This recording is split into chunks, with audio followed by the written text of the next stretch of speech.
Yo, this is Deontay the Bronx Bomber Wild, the WBC heavyweight champion of the world. And I'd like to give a big shout out to CJ Goodfella, Sports TV. Bomb Squad, baby. Don't forget to check out our sponsor, The Health Blaze, at thehealthblaze.com.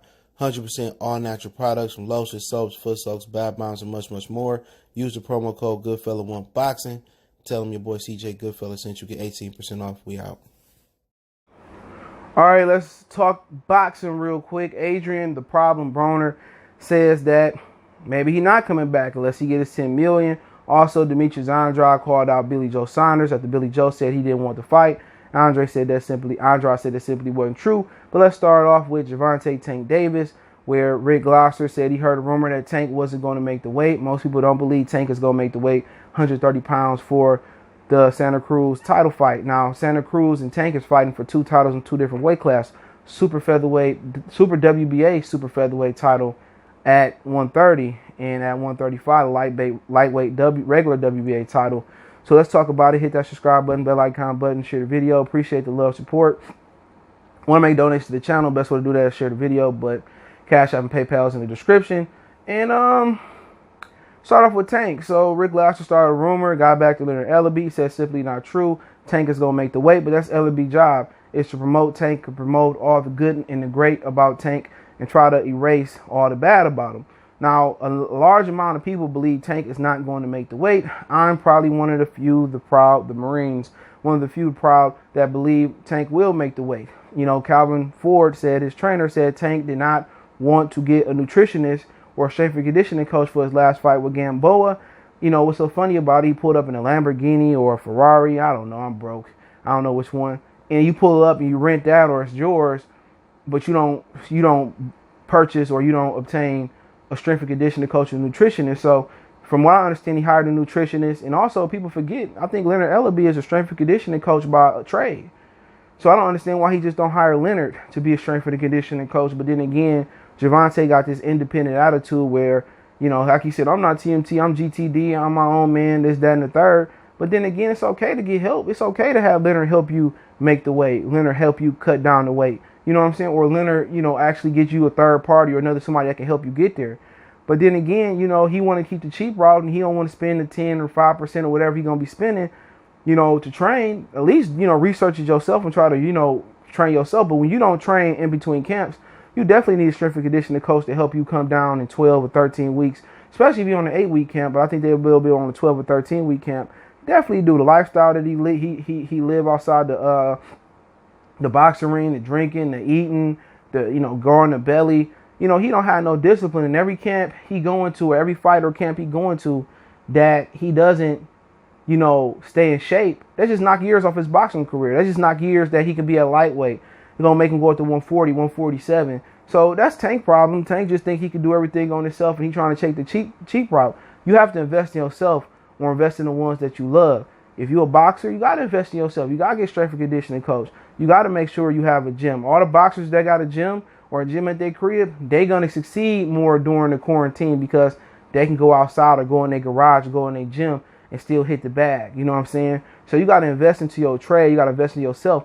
Get an LA Fitness membership or a Platinum Fitness membership and go in there 3 or 4 times a week and run and just stay in shape. You ain't got to box, just stay in shape. But, you know, his battle going to be, you know, 4 weeks trying to make the weight. You know, in this situation, he might be 8 weeks trying to make the weight. You know what I'm saying? And really not being able to hone his skill. And I know when he first started training out there in Vegas, it ain't like he knocked off no weight the first couple weeks we seen him. So maybe he cutting the weight, maybe he not cutting the weight. But it's hard to cut the weight naturally and using natural supplements. Especially you might use a regular supplement. It might, you know, pop up that you tested positive for something. But Leonard Ellerbe, you know, basically said the rumor wasn't true. Do I per se believe him? No, because his thing is he supposed to promote Tank and not tear Tank down.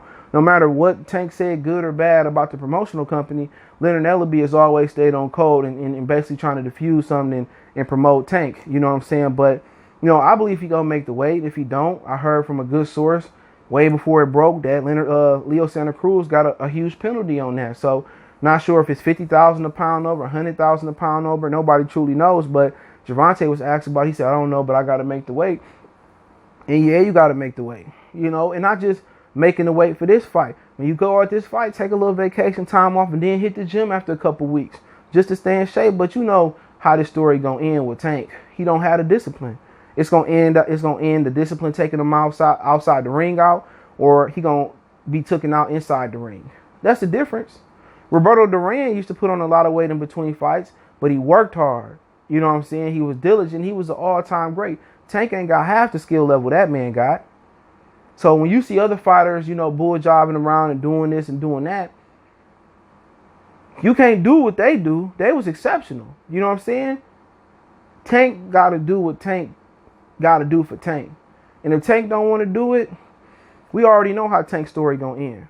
It ain't going to end like Broner getting beat up by Madonna and being scared to move his hands after that. It's going to end where he going to quit in the ring or he going to get stopped. I'm not saying it's going to be by Santa Cruz, but that's why they making Tank take baby steps. That's what people don't understand.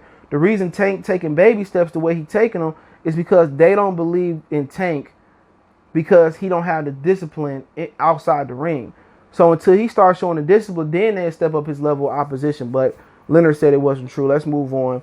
AB all day. Adrien Broner. I'm not coming back. Okay. I don't care what you heard. Steven, Espinoza, Al Heyman. I want my $10 million. So he said he's not coming back unless he get his $10 million. And he ain't worth $10 million in Showtime at all. You know what I'm saying? Him and Mikey didn't even do $1 million viewership on Showtime. So he stuck on 10. We'll see who flinched first. I'm pretty sure Showtime don't need Adrien Broner as much as Adrien Broner needs Showtime. So at the end of the day, he said he won $10 million, but you just made a killing in the Pacquiao fight. What you need $10 million for? You fighting Red Cash. Then they trying to get you to fight Regis Progress. So, you know, what you want $10 million for? You know, you had an opportunity to make $10 million. You was doing the same thing Tank doing. Drinking that drink, smoking that smoke, game banging, in the street, in the bars, in the club. You could have been working hard, staying diligent. But once that money really got right, you know, he said he started to change. He said at one point, I was about boxing. You know, all I want to do is eat, sleep, and shit boxing. And at one point, when I started making real money and HBO started paying me, you know, other distractions got in there. And that's the true sign of a real champion. Can you basically stay focused and have tunnel vision when, you know, like Marvin Hagler said, it's real hard to stay focused and stay diligent in boxing when you're sleeping on silk sheets. He got all this fame in the beginning of the social media era. You know, that's something that no other fighter really, not too many other fighters before him had to deal with. So he said he ain't coming back unless he get the 10 mil. I mean, we know he gon' bend and come back regardless. He got to come back. He told the judge, I'm broke, I ain't got no money, this, that, and the third. We seen that, homie. We seen that, you know, when you was in court, when you got the 7 days. You know, we heard you say you ain't got no money. We know we supposed to say this and that to the judge, but at the end of the day, you know, boxing ain't going to stop with or without AB. It's going to keep going on. So you got to understand, the boxing didn't revolve around Floyd. You know what I'm saying? It seemed like it did, but it was going to go on with or without Floyd, with or without Ray Robinson, with or without Joe Louis, with or without Ali, Foreman, Frazier, Ray Leonard, Tommy Hearns, Duran. Boxing don't stop for no boxer, no matter how big or how great you think you are. The grind don't stop. And that's what he got to figure out. So, you know, he think boxing need Adrien Broner. It don't. Boxing would walk right over you and we'd keep stumping. Just like Kurt Franklin, stump, you know what I'm saying? So, you know, we'll see. If his pockets hurting that bad, he got them pandemic pockets, well, he'll be back. He'll be back, you know, jiving and I'm a singer, he'll be back fighting. We know. You know what I'm saying? But, yeah, Demetrius Andrade had a video about, you know, Billy Joe Saunders saying that if he really want to make the fight, you know what to call. He has some clips in there, you know, joking with him, calling him a punk-ass white boy, what Mike Tyson was saying. He said, you can't last a day in my wood. You're just a punk-ass white boy. Come up here and I'll tear your ass up. You know what I'm saying? And he said that, and, you know, at the end of the day, he right. You know, Billy Joe Saunders, you know, he said, oh, Andrade don't want to fight. Want you the one that popped hot? Come on.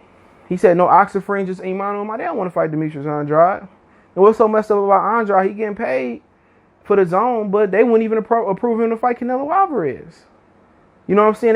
They having a world champion or world title holder Andrade fight on the non-title holder undercard and Danny Jacobs. Come on. That's a joke. If anything, Danny Jacobs and Demetrius Andrade should be fighting each other. I don't care if they're boys or not. You know, but he said he called out Billy Joe on his social media, Twitter, to be exact, and he said, let's do it. And you know, Billy Joe Saunders don't want that work. You know, Andrade too skilled, too long, and he going to be one of those dudes like, man, what happened to him? damn, why Andrade didn't do this? That he's a victim of his own circumstance, to be honest, and he's a victim of boxing politics. Pulling out of the Jamil Charlo fight, you know, pussyfooting around Erzandi Lara. He could have had a Hall of Fame resume right now. At one point, Canelo would have had to fight him if you put Jamil, Jamal, you know, Lara all on your resume. Trout, he would probably watch all those guys. Demetrius Andrade probably wouldn't have lost too many rounds with those guys at one point in time. But now he's a victim of a star career. Can he beat Billy Joe Saunders? Yeah, Billy Joe ain't shit, especially without that oxyfrene in his booty. But he did call him out. Let me know what you guys think. Don't forget, we on Facebook, Instagram, Twitter. Reach out if you got business, question, inquiry, sponsorship, video requests. Let me know what you guys think about the video. We also got a Facebook group, so check that out. If you want to make a donation, Cash App, $CJ Good 313, PayPal link in the description. Best way to donate. Share the video. Let me know what you guys think. We gone.